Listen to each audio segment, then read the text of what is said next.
నమస్తే, welcome to Y news. నేను కళ్యాణి.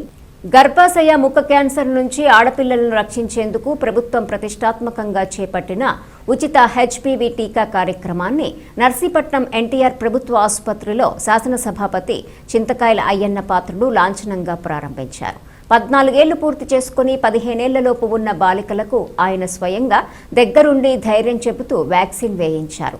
అనంతరం ప్రభుత్వ ఆసుపత్రిలో ఏర్పాటు చేసిన 3 అదనపు ఓపీ కౌంటర్లను కూడా ఆయన ప్రారంభించారు. ఈ సందర్భంగా ఏర్పాటు చేసిన సభలో స్పీకర్ అయ్యన్న పాత్రుడు మాట్లాడుతూ ఆడపిల్లల ఆరోగ్యకరమైన ఇలాంటి కార్యక్రమం తనకు ఎంతో సంతోషకరంగా ఉందన్నారు. ఈ కార్యక్రమంలో స్పీకర్ సతీమణి పద్మావతి, కోడలు doctor Suvarna, RDO VV Ramana, MRO Ramarao, DMHO doctor M Haimavathi, DIO Chandrasekhar Dev, ఆసుపత్రి సూపరింటెండెంట్ డాక్టర్ సుధా శారద పాల్గొన్నారు. సుధామూర్తి గారు, ఇన్ఫోసిస్ నారాయణమూర్తి గారు మొట్టమొదటి స్పీచ్ ఇచ్చింది. ఆవిడ యాజ్ ఎ రాజ్యసభ మెంబర్గా మొట్టమొదటి స్పీచ్ ఏమి ఇచ్చిందంటే దీని గురించి ఇచ్చింది. భారతదేశంలో ఇటువంటి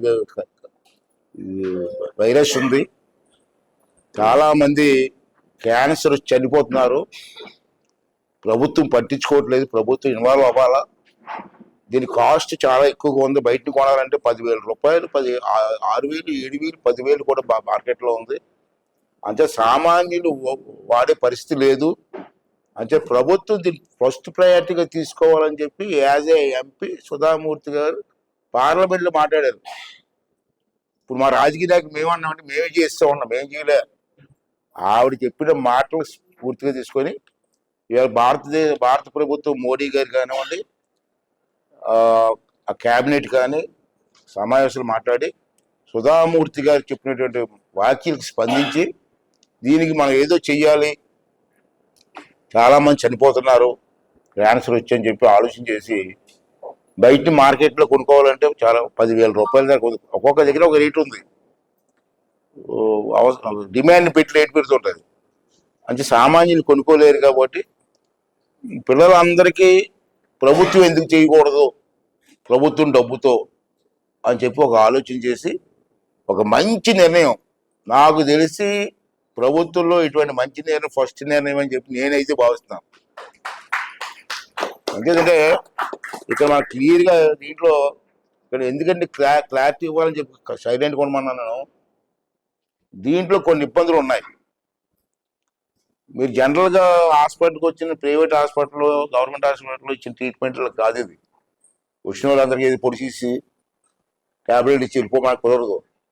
మీరు బాగా స్టడీ చేయాల, ప్రతి అమ్మాయిని కూడా స్టడీ చేయాలా. ఆ అమ్మాయికి పూర్వం నుంచి ఏమైనా ట్రబుల్స్ ఉన్నాయా లేదా అంటే ఇంజెక్షన్ ఇచ్చేటప్పుడు జాగ్రత్త వహించకపోతే ఏదైనా ప్రాబ్లం వస్తే దాన్ని ప్రెస్ మీడియా వాళ్ళు ఏం చేస్తారంటే గవర్నమెంట్ ఫెయిల్యూర్ అని రాస్తారు. అంటే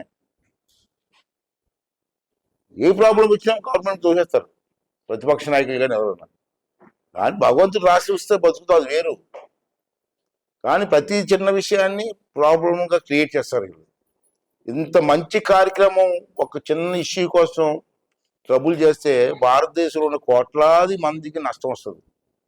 అంటే అది మీకు కేర్ తీసుకునే పర్లేదు, 2-3 రోజులు లేట్ అయినా పర్లేదు. ప్రతి అమ్మాయితో సరదాగా మాట్లాడుతూ వివరాలు తెలుసుకుంటూ ఇంజెక్షన్ ఇక్కడ క్లియర్గా ఇన్స్ట్రక్షన్స్ కూడా ఇచ్చాయి. మీకు కూడా వచ్చి ఉంటాయి, అందరికీ వచ్చి ఉంటాయి ఇన్స్ట్రక్షన్స్. గవర్నమెంట్ ఆఫ్ ఇండియా నుంచి ఇన్స్ట్రక్షన్స్ వచ్చాయి నాకు. మమ్మల్ని కూడా ప్రతి మీటింగ్లో కూడా, ఎక్కడికి వెళ్ళినా ప్రతి మీటింగ్లో కూడా దీనికే ప్రయారిటీ ఇచ్చి మాట్లాడమన్నారు మమ్మల్ని. మేము మాట్లాడతాం కూడా. The news sponsored by Vaira family restaurant, national highway, Petagunta. నోరూరించే వంటకాలు, అసలైన మసాలా ధమ్ముతో అదిరిపోయే నాన్ వెజ్ రుచులు మీకోసం. విచ్చేయండి Vaira family restaurant, national highway, Petagunta, Tuni మండలం, కాకినాడ జిల్లా.